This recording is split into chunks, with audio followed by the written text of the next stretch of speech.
Hi, everyone. Welcome to the Brummett Media YouTube channel. Today, we're going to be featuring one of several videos that we've got put together for you in regards to how to handle a media event. So let's just take a step back and see what we put into even getting at the point of having a media event booked into our schedule. So we've spent the time behind the scenes to hunt out a potential media opportunity, a marketing opportunity. In this particular instance, I'm going to talk about it as if it was a podcast program. It could be any type of media, insert newspaper, magazine, whatever in there. But at this moment, I'm going to use podcast as an example. Okay.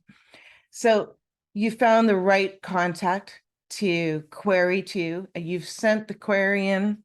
I mean, you've researched the program and made sure you understand. You've listened to a couple of podcasts. You've read their about page, etc. Now you're ready to, you found the contract, you found contact, you found the right contact information, and now you're ready to send in your query. So you put the time into writing that query, making sure it is tweaked just right for that program. And then you've gone back and forth with that contact because now they've responded, and maybe you're talking about what kind of topics you're going to cover, and then you're going to talk about scheduling. So back and forth communications behind the scenes, and then you're going to schedule in. So sometimes we're talking several months in the future before they record the event. And then once the interview, the discussion is recorded, they may not actually be able to publish it for 30 days, 90 days, a year. It really depends on what their publication schedule is at that moment and what their lead time might be. It's based on the openings that they currently have available, and you just get whatever you get. So this is something that you have to keep records of, and any follow-up that you might have to do, or, alerts that you might have to set up on your calendars so that you remember that something is coming out on a particular date a year from now. So all of this is happening behind the scenes in your management of this media event before it even goes live. So once it's published, the first thing you want to do is listen carefully to the discussion. Watch critically how well you performed. The lighting, the voice. Are you moving around too much, which most of us tend to do? Are you repeating things? Are there things that you notice in the interview that you can improve on, or things you really liked that you did? I really look good in dark purple and dark burgundy. I'm going to try to wear more of those. Whatever it is that you're noticing in your interviews, you can always improve upon the next one. So watch it with a critical eye first, the very first time. The second time, while you're watching it a second time, just to enjoy it, just to listen to the response, the back and forth camaraderie that's going on between you and the host. Maybe you're listening more to the host. How are they managing, and the behind the scenes, what kind of expressions are on their face. You can watch with a critical eye to different things, or you can watch just for the enjoyment of. So you might find yourself over a period of time watching that particular podcast episode maybe 2 times, maybe 3 times over a 6-month period of time while you're doing different things with that podcast.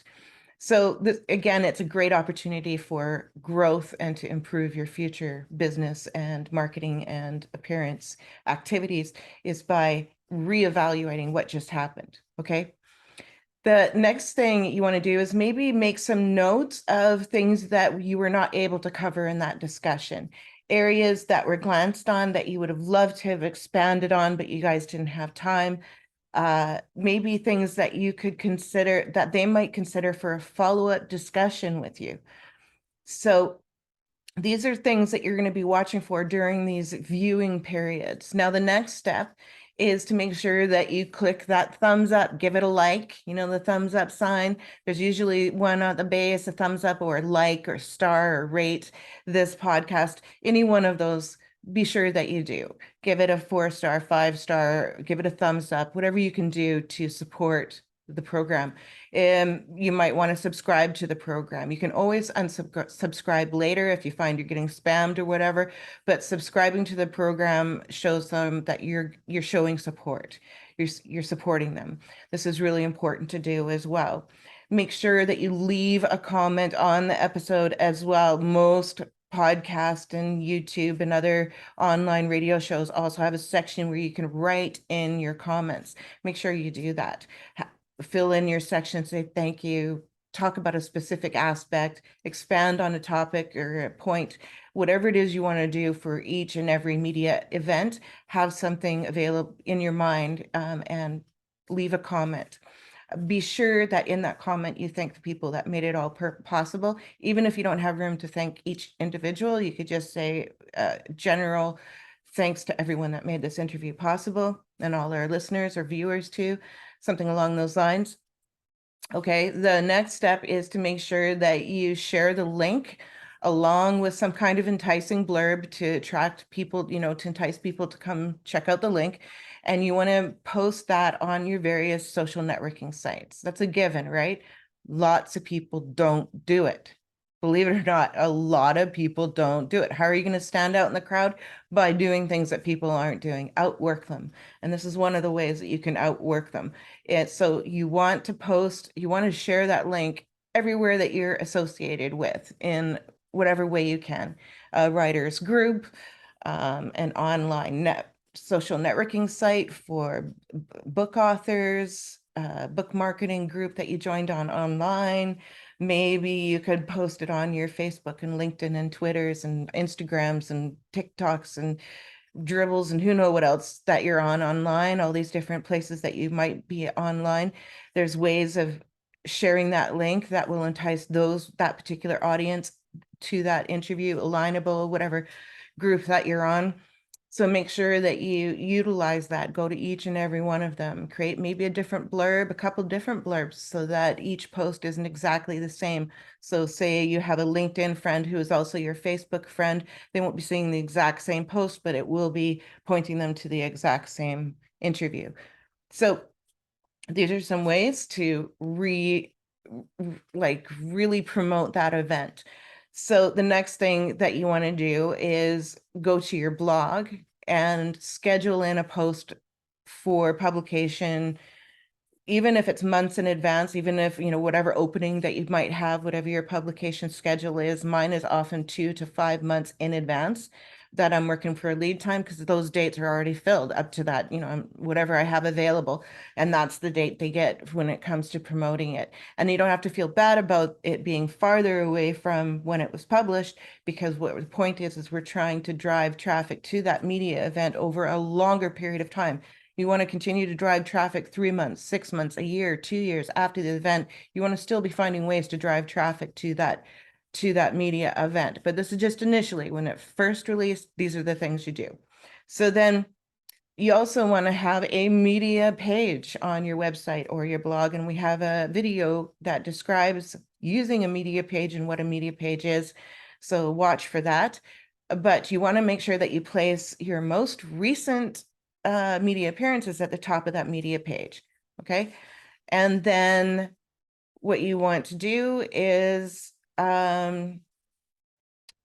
make a note of appreciation to everyone involved in creating that media event.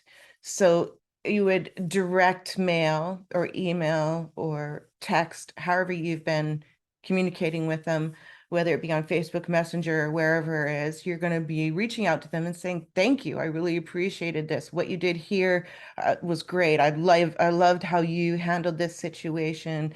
Make a note about, the professionalism or their lighting or anything that you felt was that, impressed you about them.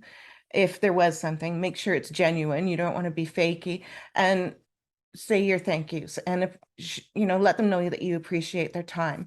And then you want to make sure that you list all the ways that you have gone about promoting it. I have promoted it on these LinkedIn, Facebook, these places. You want to have those words hyperlinked. Your Facebook should be hyperlinked to your Facebook page, those kinds of things. Make it easy for them. Don't make them work hard for anything. So then when you send them that email saying, thank you, these are the things I've done to promote it so far, they're going to be much more enthusiastic about promoting that event as well.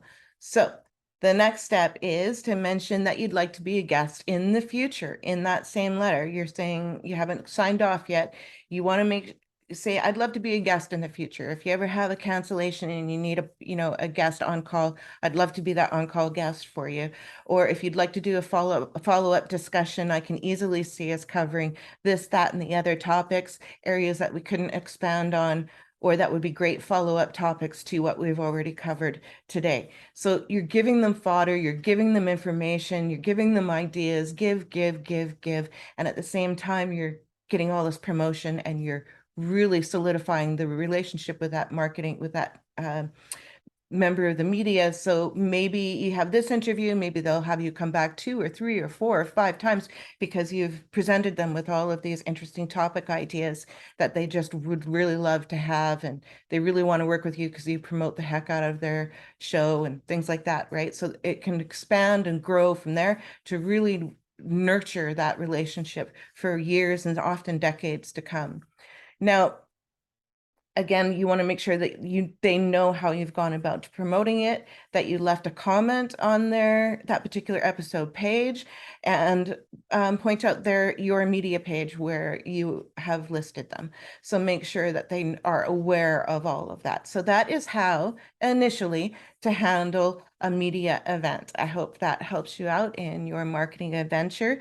Again, please do check out our Purple Snowflake marketing book on Amazon and all our other books on there as well. Feel free to scroll through all of our YouTube channel videos and our blogs and our sites, so much more. You'll find all the links in the write-up down there below. And of course, make sure that you subscribe. You got to subscribe. This is a great channel. Thanks everyone for joining us today.